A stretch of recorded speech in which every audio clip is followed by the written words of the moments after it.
আমি ইঞ্জিনিয়ার মোহাম্মদ মারুফ শেখ, গোপালগঞ্জ ৩ আসনের ইসলামী আন্দোলন বাংলাদেশ মনোনীত হাতপাখার সংসদ সদস্য প্রার্থী।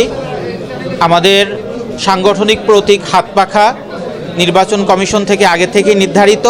তারপরেও আজকে আনুষ্ঠানিকভাবে গোপালগঞ্জ ৩-এর নির্বাচনের জন্য হাতপাখা প্রতীক পেলাম।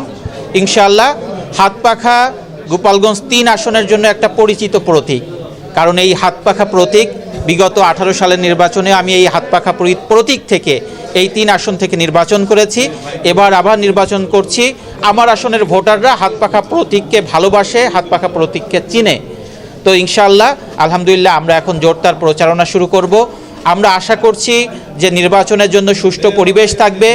আজকে প্রশাসন, ডিসি মহোদয় সহ এসপি মহোদয় এবং সেনাবাহিনীর সিও মহোদয় আমাদেরকে যে আশ্বাস দিয়েছেন, তাতে আমরা আশাবাদী নির্বাচনের সুষ্ঠু পরিবেশ থাকবে। আর যদি নির্বাচনের সুষ্ঠু পরিবেশের কোনো লঙ্ঘন হয় আমরা ওনাদেরকে জানাবো। ওনারা যদি যথাযথ ব্যবস্থা নেয় ইনশাআল্লাহ ভালো, আলহামদুলিল্লাহ। আর যদি যথাযথ ব্যবস্থা গ্রহণ না করেন আমরা সাংবাদিকদের মাধ্যমে দেশবাসীকে জানাবো ইনশাআল্লাহ। আজকে যেহেতু হাতপাখা প্রতীক পেয়েছি, আমার ভোটারদের কাছে আহ্বান, আমরা আজকে থেকেই আনুষ্ঠানিকভাবে প্রচারণা শুরু করব। আমাকে যারা ভালোবাসেন, হাতপাখাকে যারা ভালোবাসেন, সবাই হাতপাখার গণজোয়ার সৃষ্টি করুন। ইনশাআল্লাহ আমরা হাতপাখা বিজয় অর্জন করে আমাদের এই গোপালগঞ্জ ৩ আসন থেকে রাজনৈতিক প্রতিহিংসা দূর করব।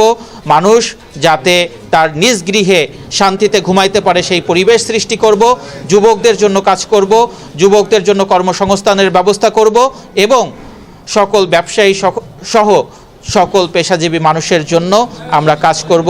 তারা যেন চাঁদামুক্তভাবে নিশ্চিন্তে তাদের সকল কর্মসূচি গ্রহণ করতে পারে, আমি সেই ব্যবস্থা করব। সাথে সাথে আজ প্রতীক নিলাম ইনশাআল্লাহ। এখন আনুষ্ঠানিকভাবে আমি আজ টুঙ্গিপাড়া থেকে আজ বিকাল থেকে আমার নির্বাচনী প্রচারণা শুরু হবে।